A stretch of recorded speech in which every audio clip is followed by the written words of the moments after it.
Welcome to the King Ugly podcast. I am Sarie. I'm the youngest. We have Case. Oh, hey. And Lonan.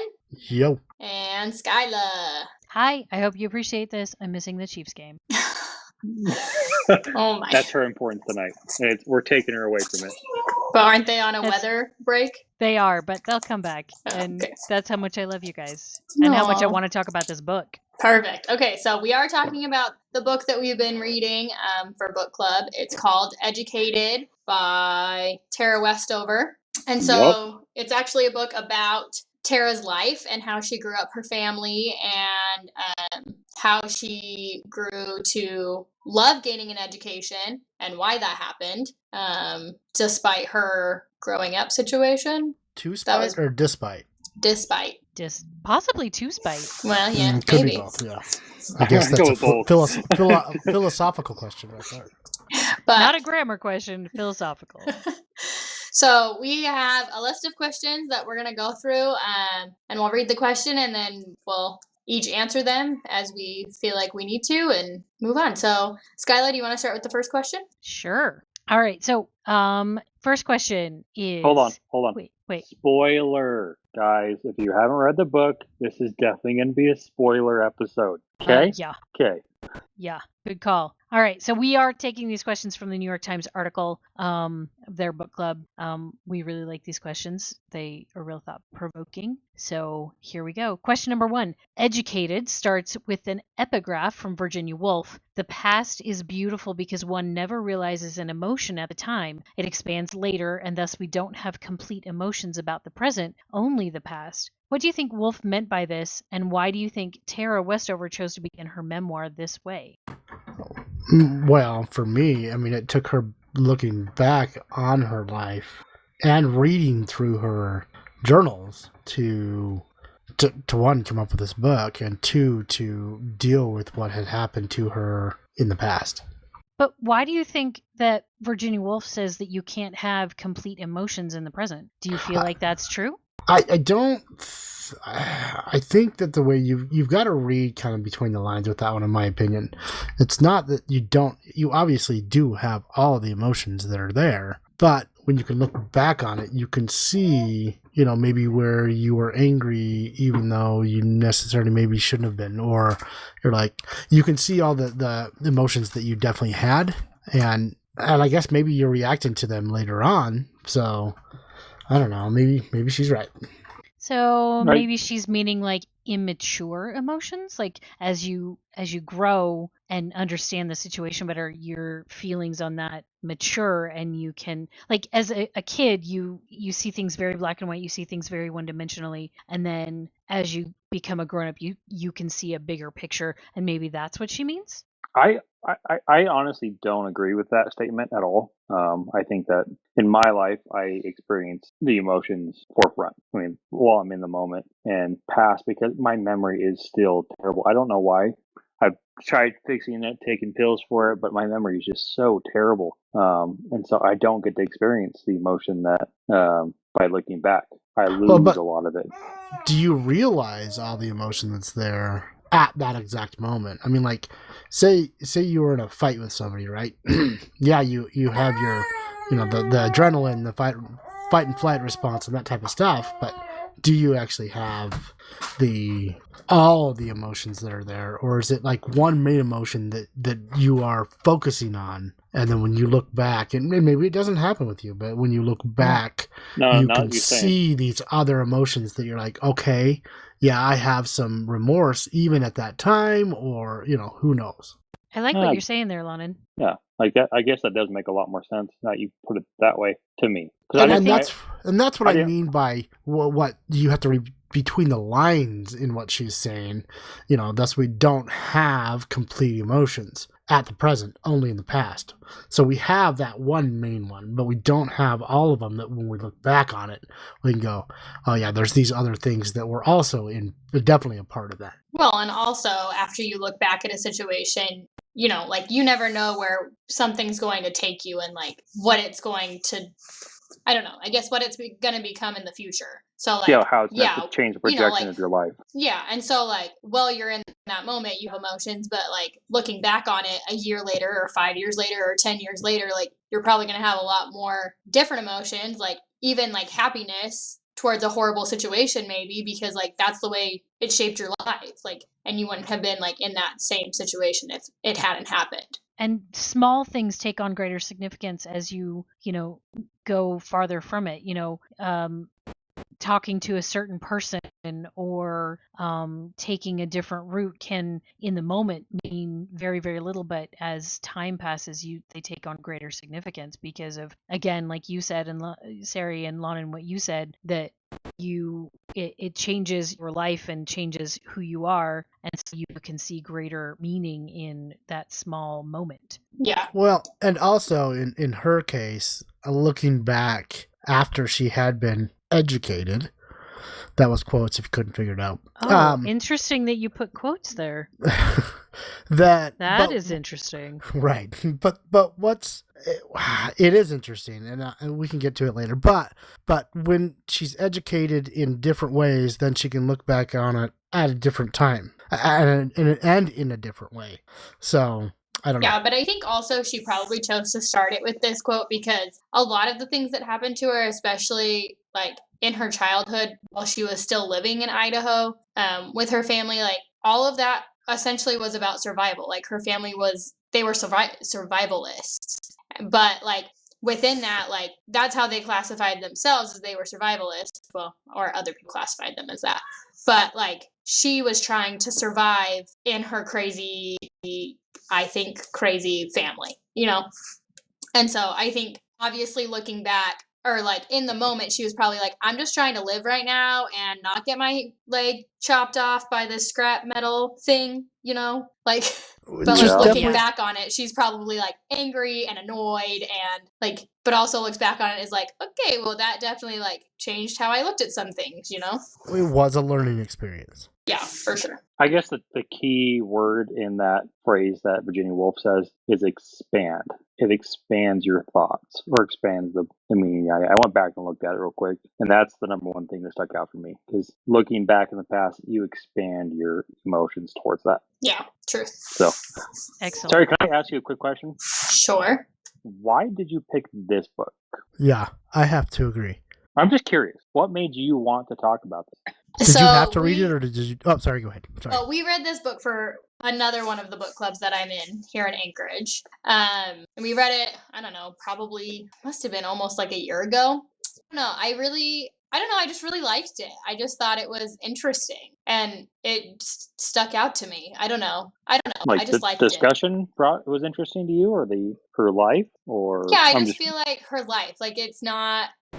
I don't know. I feel like if I would have been her situation, like I probably would not have ever gone the route she would have. And so I guess it's just interesting because it's so different than like anything I would have chosen. And so it's just kind of like fun to look at. The problem is that you didn't live that life, and so you don't really know of the choices that you would have done.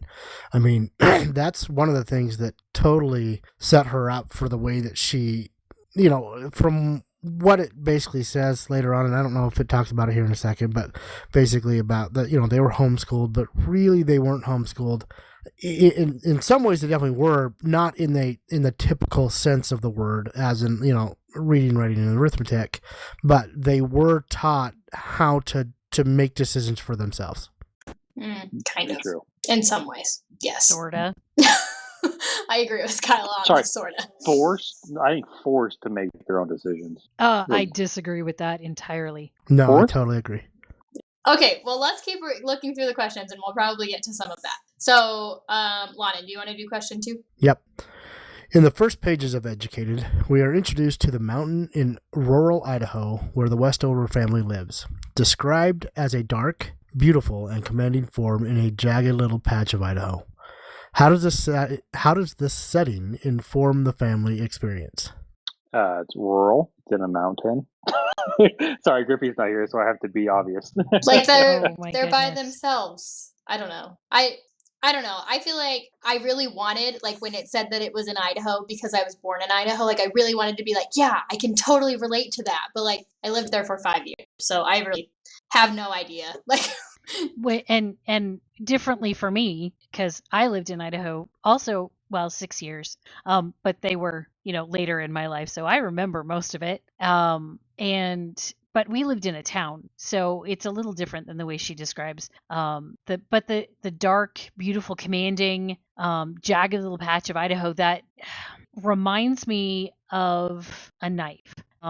Dark, beautiful, commanding. It has use. It can be useful, but it can also be dangerous. And that's kind of how I took her description of the mountain and where they lived was, yeah, it's beautiful and you can find everything you need to live here, but it'll kill you in a half a second. Yeah, I think that is definitely very foreshadowing of how the rest of her life goes. I want to say book, but like this is literally her life. And so like I think it's important that like I acknowledge that, I truthfully don't understand, so maybe I'm just like reading this wrong, but how does the setting inform the family's experience? I don't get what they're asking there. Maybe I'm just being dumb.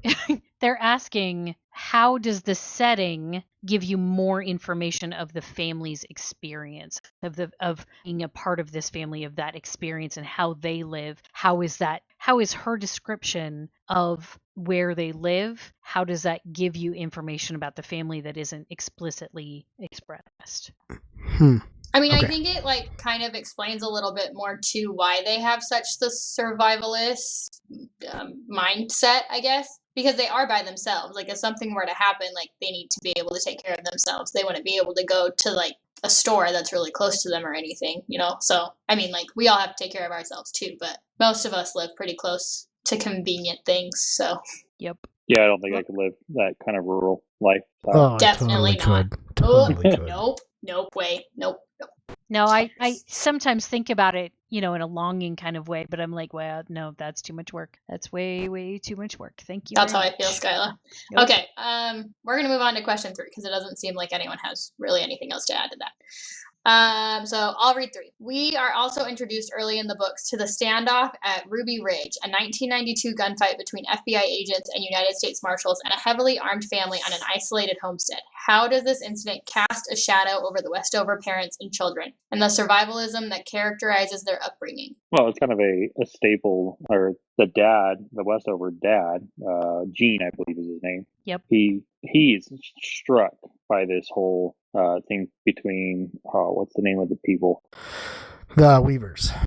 Weaver, yes. So I found that very interesting, Lonan. I agree. No, I remember the Weavers. The Weavers? Yeah, I remember the last name. I was like, I know that last name from somewhere. Dane had a good friend named David Weaver and twin too. Yeah, so I just thought it was kind of a one to hit home for a second.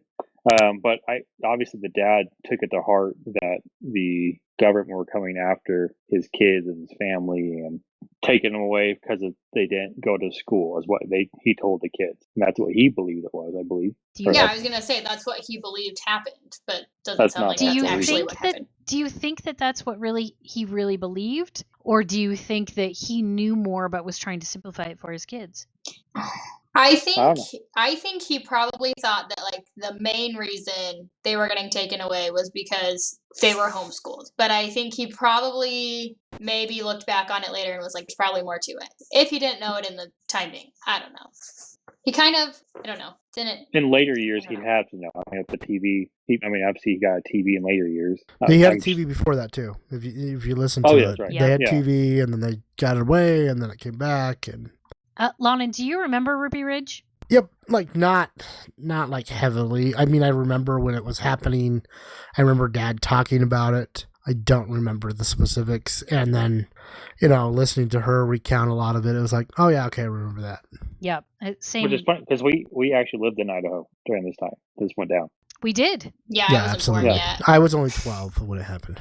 I was only 1, so 14 I was or negative 15. 1. Yeah, you were. Yeah, you were. I was 14 or 15, depending on what time of year it was. And same with you, Lon. And I don't remember specifics. I remember it happening. I do remember a lot of characterizations of the family, that they were basically just awful people, and Yeah, that was the massive justification. rednecks and Racist and white supremacists and white supremacists and Aryan Nation people. Yeah, and so that was a lot of the justification of it. And I've never delved farther into it. It's just not something I've ever felt the need to do.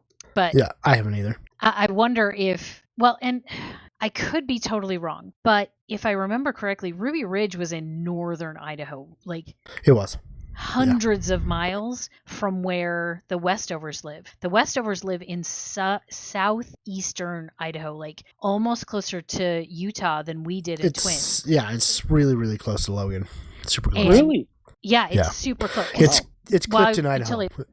So I looked it up, and until I looked it up, I thought it was in northern Idaho because he was talking about Ruby Ridge and knew this family, and they were hundreds of miles away. Hundreds. Yeah, like That's completely. interesting. And not only that, it was. I mean, after it's really hard to know whether he knew the actual full extent of it or not. I mean, basically, the guy got.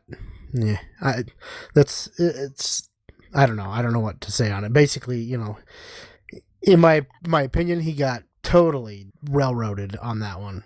But he did sell a shot-off shotgun to a marshal, and so yeah, he should have gone to jail for some of that. But it shouldn't have started. The FBI has definitely said that they did that the wrong way, and have massive trainings happened after it and all of this.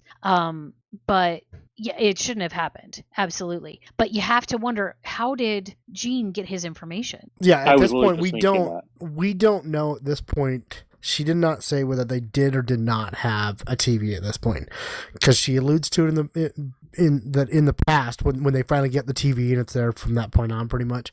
She alludes to the past where they had it every now and then, but she doesn't really remember. But that doesn't. I mean, she was 7 years old at this point. Yeah, and she remembered being at Ruby Ridge. Right.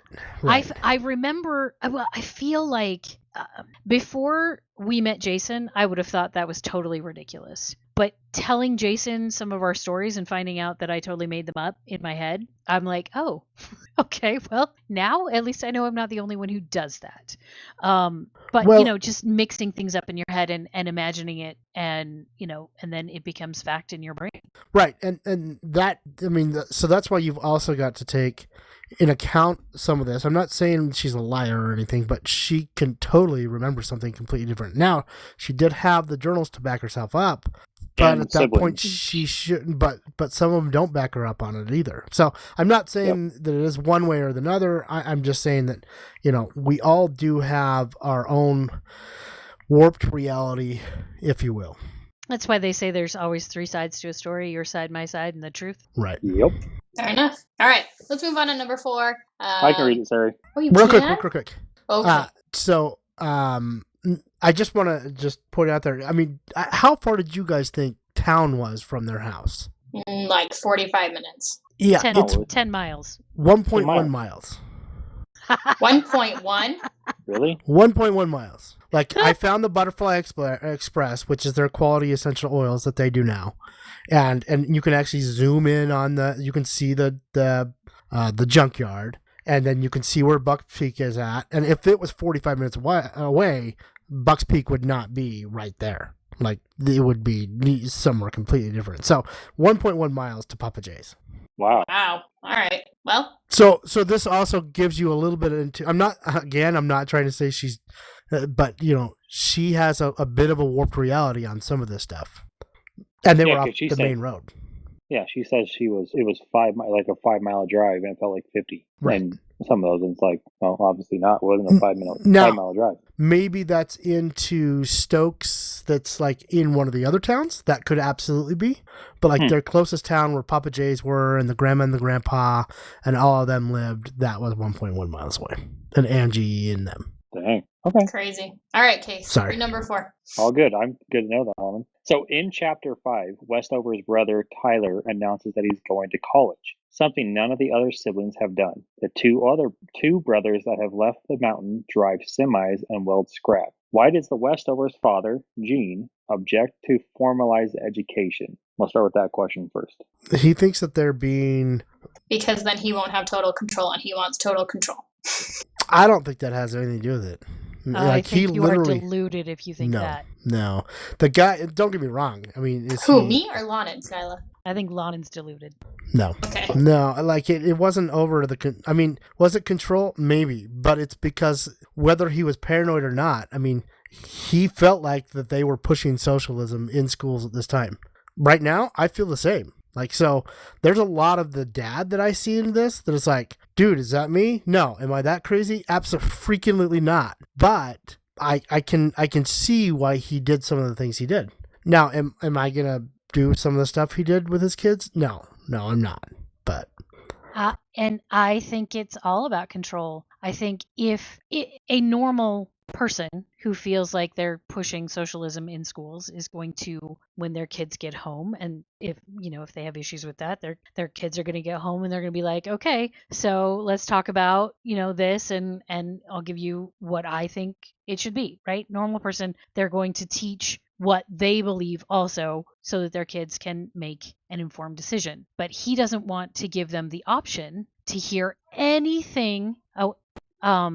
He's not giving them the option to get any other narrative because he wants to be able to control the narrative. And so basically the only socializing these kids do is at church, which again is a pretty controlled environment, and even that is not controlled enough for him. So I think that it's all about control for him. It's all about him wanting to know exactly what his children are learning and be the one who gets to say, yes, you're learning this. No, you're not learning this. This is important. This isn't important. And above all, my word is law. I don't know. I don't know that I agree with that.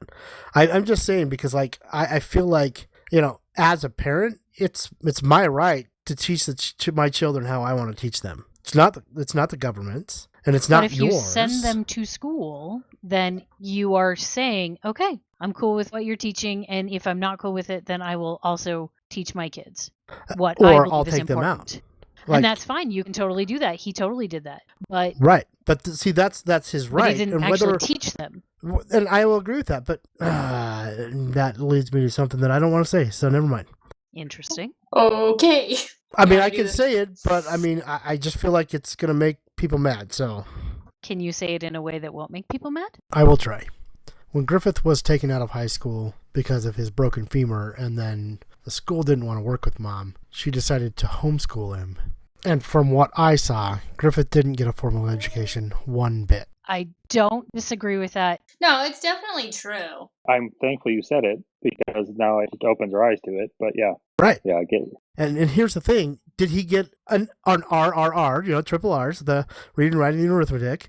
Did he get those 3 things from Mom? No. Did he get an education? Yeah. I mean, he came and he worked with me, and he came and he worked with Dad. And I mean, was there an education there? Yeah. Was it a typical, at school education? Absolutely not. Yeah, but he still had a learning experience. And would Griff have benefited more from that kind of education that he ended up getting, or from a standard education? I think honestly he probably learned more from working with you and Dad than he would have gotten in high school. Like, he already had formal years of education behind him. So it wasn't like there was no formal education. Like, he learned how to read and write and do math. And no, did he do it as a senior in high school? No. Did he really need that? I don't think so. Like, Griff thinks outside the box. Like for him. But does he because of that? I mean, like, so do I. He always did. You are correct.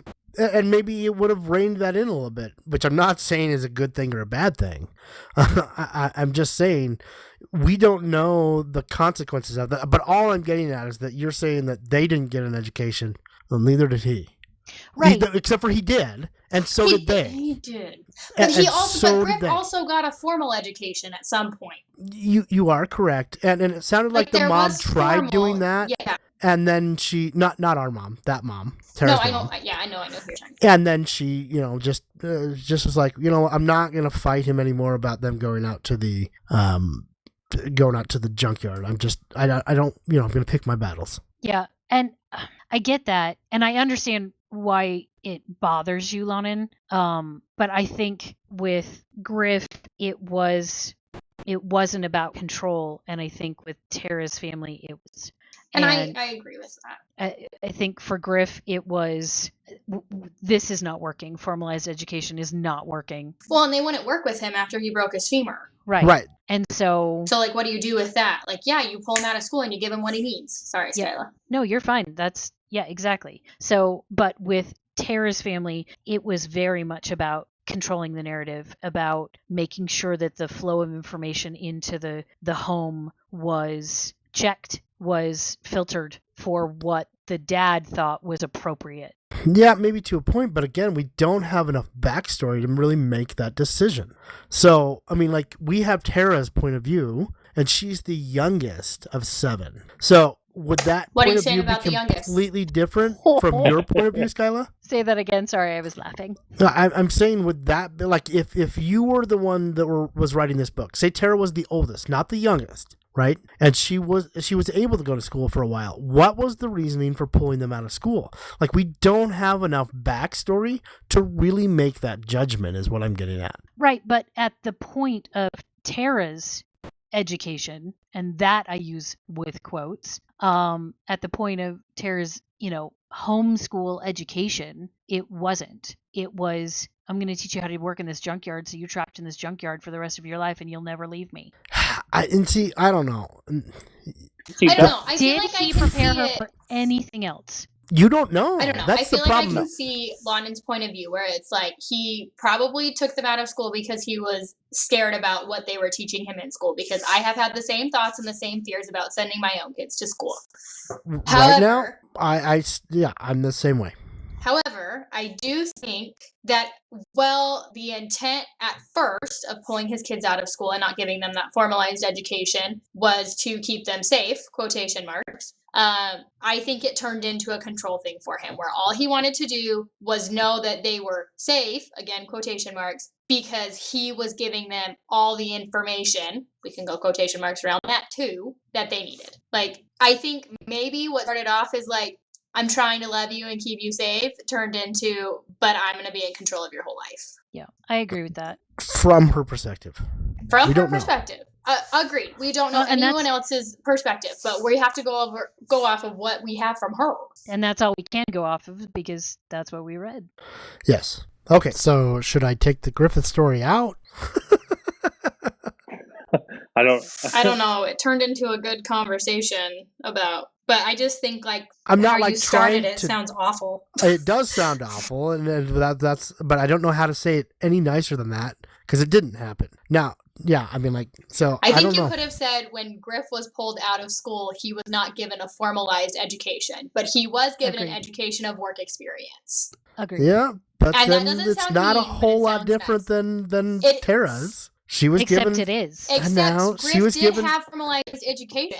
You are correct, but He had formalized education for 10 or not how many years? 9, 10 years previous? Well, yeah, you've got 10 years because kindergarten. So 10 years previous of education, formalized school education. I think he's going to be okay as far as the academic side goes, unless he wants to be a doctor or a lawyer or something, I guess, which never seemed to fit Griff's personality. So No, it doesn't. All right, so back to the college. So how was Tyler's leaving? Did it have an impact on Tara? It made it possible. Like, it became a possibility in her mind. But did it though until Sean, right? Yeah, Started- I don't think it did. I didn't think it changed her mind until Sean was. I don't There's think a it I don't seed. changed think her it changed mind. her mind. I think There was a it seed. opened her eye. Like, something has to open her eyes, like, He opened the window. yeah. I mean, like, we talk about, I don't know, like, something had to plant the seed. That was what planted the seed, was him going to school first. Yeah. And then she was like, oh, that's something that can be done. But I don't What- think she had applied it to herself yet. So Tony and Sean are both the ones that were gone, right? Tyler. No. No. Tony. So, yeah, like- yeah. the Me two and Sean. brothers, Yep. the two brothers that have left and drive semis and weld scrap. Sean was the one that welded scrap. Tony was the one that did semis. Yeah. Yep. And then Sean comes Sure. back. Okay. Okay. Let's move on. Number 5, Skylar, your turn. Oh wait, no, sorry, my turn. Okay, hang on. All right. In the author's note, Westover cautions that this memoir is not about Mormonism or any form of religious belief, and that she rejects a negative or positive correlation between believing or not believing and being kind or not being kind. But her father, Gene's faith informs how he sees the world. What did you make of Chapter 8, Tiny Harlots, which moves from Gene's distrust of Westover's dance recital uniform to his pride over her singing in church? I think those are two entirely different questions. Totally. I'm like, wow, how do they put in on the exact same line? Yeah. That doesn't make any sense. Those are two totally different questions. Totally All right, so different. so she talks about rejecting a negative or positive correlation between believing or not believing, being kind and unkind, and that her father's faith informs how he sees the world. So how did his faith inform how he saw the world? Do you think he saw it in from her point of view? He was crazy. I mean, let's be honest. The most extreme point of view ever, in my opinion. Yeah, that's how I feel about it. Like, I just feel like he took what the church teaches and was like, okay, well, I'm going to do that to the most extreme extent I possibly can. Like, I mean, it goes down to in the beginning of the book when they start talking about how he cut out milk because it didn't say in the Bible that yeah, it was milk or honey. They had honey. They had honey and like bread. it didn't. Yeah, it didn't. No, it was milk or honey. They didn't make a decision on, like, the Bible didn't say which one was the better one to choose. So he prayed about it, and he got the revelation that milk was bad. Milk was the bad one, right? Because yeah. So I think he was not able to take. I don't know. I feel like he was. I don't know. I like when I read this. That's also part of the reason because I did pick this book for our book club when I previously read it, and what drew me to it was the fact that she grew up in a household that were Mormons, and so like I just find that.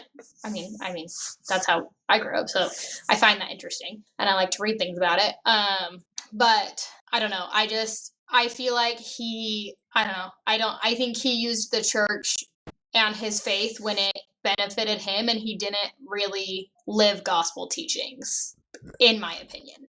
Well, and it depends on how you read the scriptures on that type of stuff too. But like, so on the tiny harlots thing, I know some people that they don't let their girls do dance class because of the same type of a deal.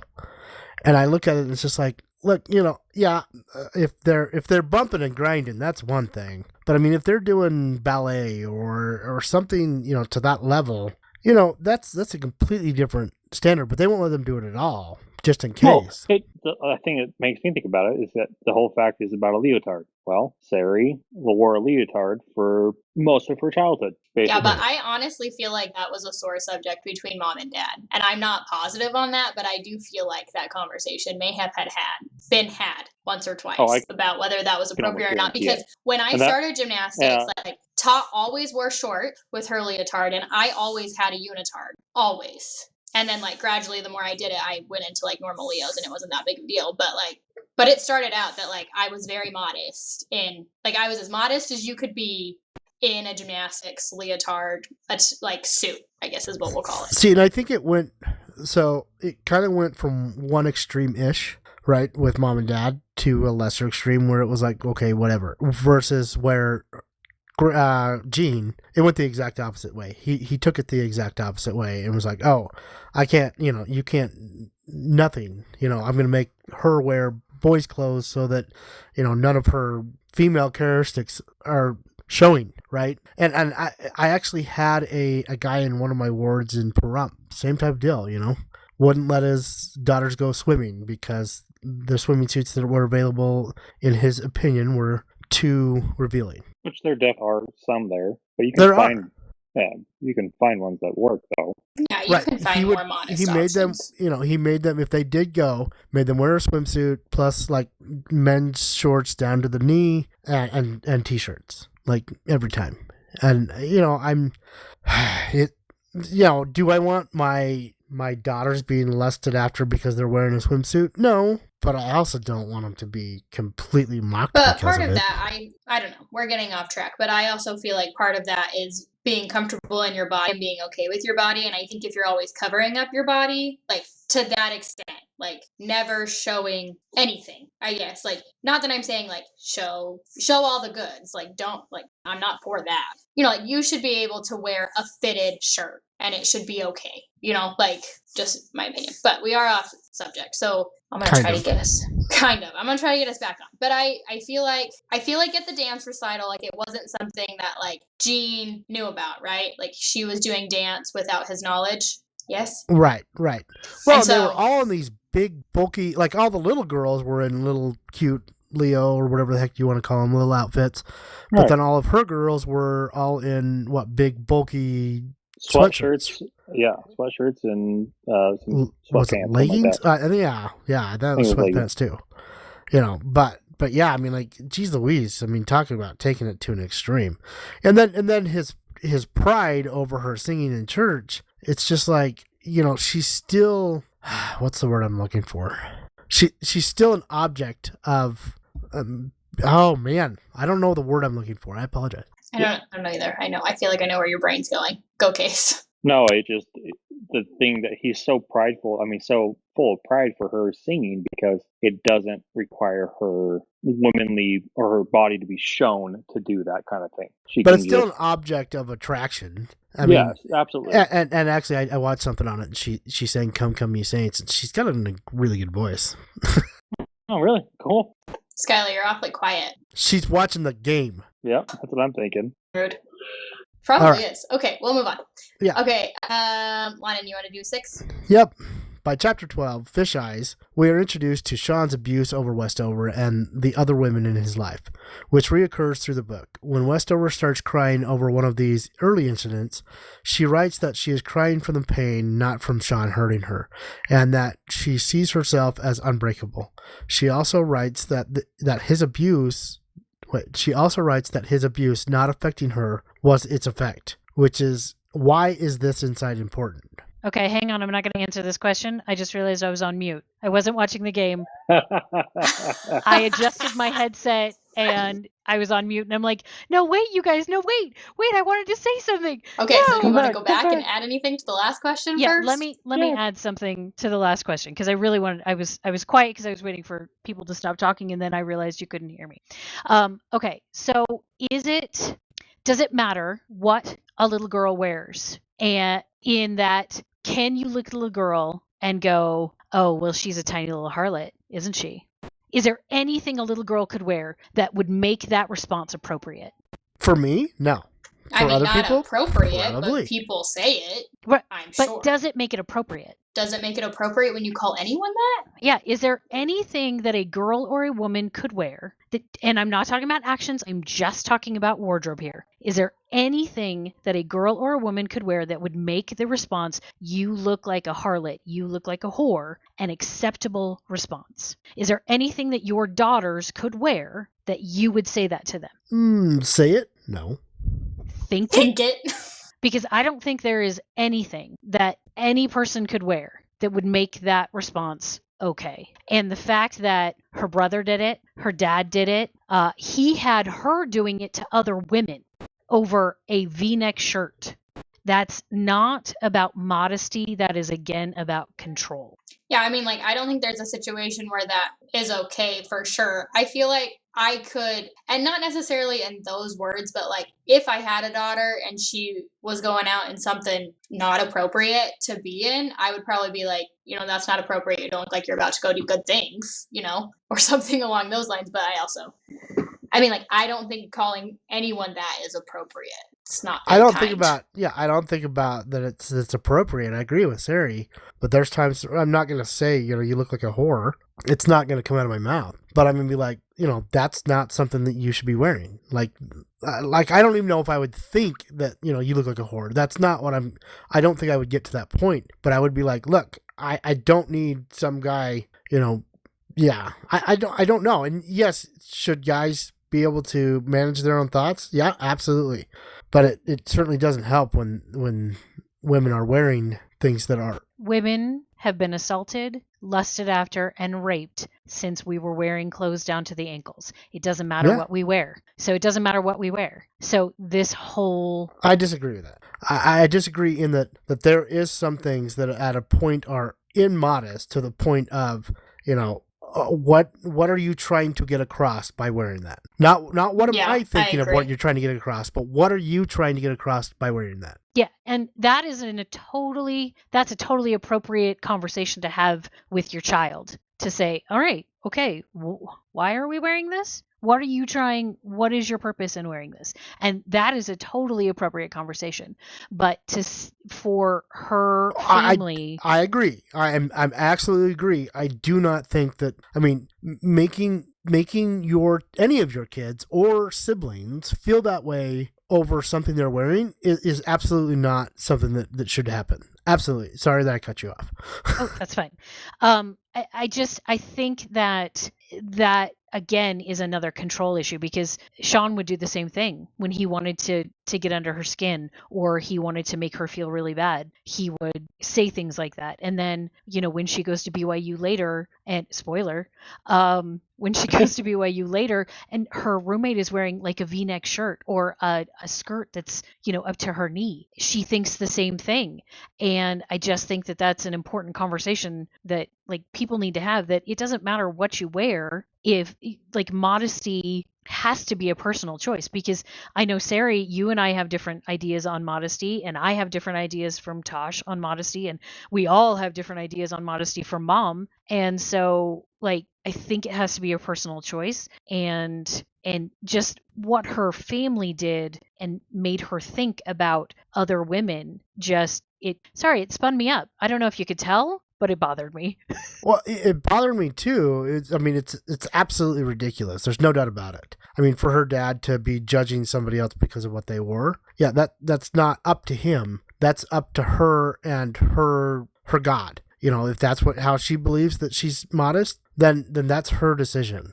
It's not his. I will agree with that. One of the craziest lines in that thing is in the book somewhere.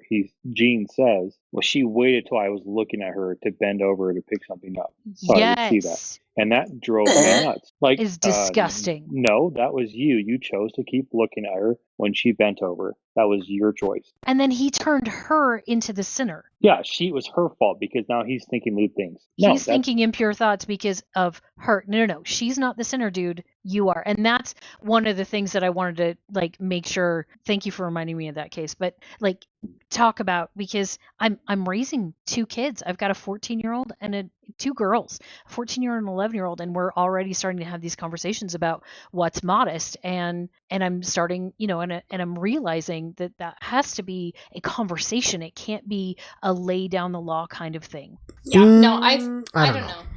I mean, I don't know. At the age of 14, they think that a lot more things are modest than I agree with.